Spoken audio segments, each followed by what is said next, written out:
Môre almal, ons is ons eerste dag hier so in Israel. Ons is vandag by die Jordaan rivier hier so in die Judea woestyn.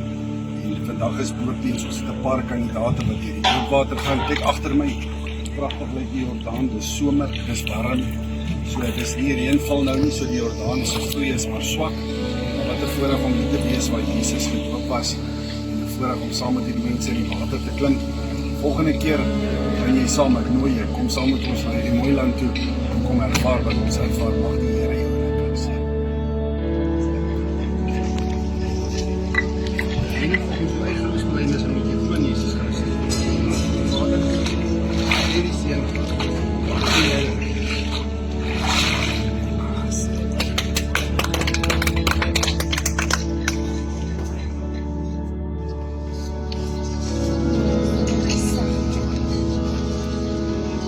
Volgens jou eie geloofsbelijdenis en met jou glo in Jesus Christus, doop dit in die naam van ons Vader, Seun,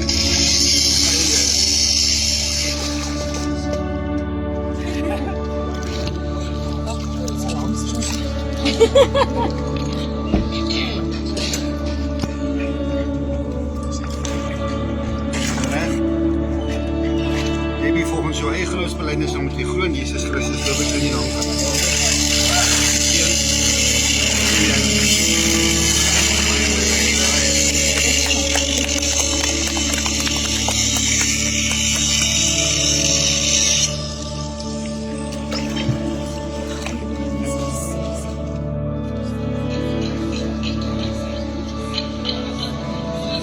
Sonja, volgens jou eie geloofsbelijdenis, met glo in Jesus Christus, doop dit in die naam van Vader, Seun,